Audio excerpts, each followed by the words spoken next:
APJ Abdul Kalam Bharat के राष्ट्रपति थे। उनका जन्म मद्रास प्रेसिडेंसी के रामेश्वरम में 15 अक्टूबर 1931 को हुआ था। APJ अब्दुल कलाम का पूरा नाम अवुल पाकिर जैनुल देबेन अब्दुल कलाम है। इनका जन्म एक नाव के मालिक और इमाम और आशियाना जैनुल देबेन से हुआ था। कलाम के 4 भाई और एक बहन थी जो उनसे बड़े थे। हालांकि कलाम के पूर्वज धनी व्यापारी थे, परिवार कठिन समय में उतरा था और कलाम अपने परिवार की मामूली आय में जोड़ने के लिए बच्चे के रूप में अखबार बेचते थे।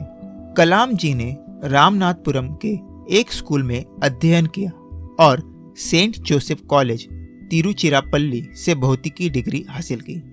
1955 में वे एरोस्पेस इंजीनियरिंग को आगे बढ़ाने के लिए मद्रास इंस्टीट्यूट ऑफ टेक्नोलॉजी गए। फाइटर पायलट बनने के उनके सपने को तब नाकाम कर दिया गया जब उन्होंने क्वालिफायर को एक मामूली अंतर से गंवा दिया। उन्हें 90वें स्थान पर रखा गया था, लेकिन भारतीय वायुसेना में केवल 8 स्थान उपलब्ध थे। उसके बाद उन्हें रक्षा अनुसंधान और विकास संगठन DRDO के वैमानिकी विकास प्रतिष्ठान में एक वैज्ञानिक के रूप में नौकरी मिली। उन्होंने प्रख्यात वैज्ञानिक विक्रम साराभाई के अधीन भी काम किया। कलाम जी को 1969 में भारतीय अंतरिक्ष अनुसंधान संगठन इसरो में स्थानांतरित किया गया था। इसरो में वह उपग्रह प्रक्षेपण यान के परियोजना निदेशक थे, जिन्होंने 1980 में उपग्रह रोहिणी को सफलतापूर्वक कक्षा में तैनात किया था। यह भारत का पहला SLV था। कलाम जी ने polar satellite launch vehicle PSLV विकसित करने के लिए भी काम किया। वह SLV तकनीक से बैलिस्टिक मिसाइल विकसित करने के लिए 2 परियोजनाओं को प्रोजेक्ट वैलेंट और प्रोजेक्ट डेविल के निदेशक भी थे। उनके शोध और नेतृत्व ने उन्हें एक उन्नत मिसाइल विकास कार्यक्रम के निर्देशन के लिए प्रेरित किया। जब R वेंकटरम रक्षा मंत्री थे, तब कलाम जी को एकीकृत निर्देशित मिसाइल विकास कार्यक्रम का मुख्य कार्यकारी नियुक्त किया गया था, जो मिसाइलों के बेड़े को विकसित करने के उद्देश्य से परियोजना थी।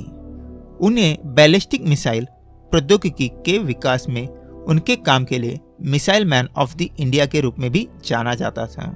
1992 से 1999 तक कलाम जी प्रधानमंत्री के मुख्य वैज्ञानिक सलाहकार और DRDO के सचिव थे। पोखरण परीक्षण के दौरान कलाम जी मुख्य परियोजना समन्वयक थे। इस समय के दौरान कलाम भारत के सबसे प्रसिद्ध वैज्ञानिक बन गए। 2002 में अब्दुल कलाम जी को भारत के 11वें राष्ट्रपति चुने गए। वह भारत के राष्ट्रपति बनने वाले पहले वैज्ञानिक थे। राष्ट्रपति के रूप में कलाम जी का कार्यकाल, जो 2007 तक पूर्ण था, राष्ट्रपति के पद के लिए ही लाभदायक था। उन्हें जनवादी राष्ट्रपति कहा जाने लगा। उनकी लोकप्रियता लोगों, विशेषकर स्कूली बच्चों के बीच बढ़ गई।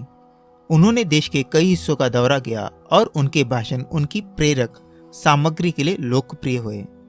लोगों के दबाव के बावजूद उन्होंने उन्हें दूसरे कार्यकाल के लिए खड़ा किया। उन्होंने चुनाव नहीं लड़ने का फैसला किया।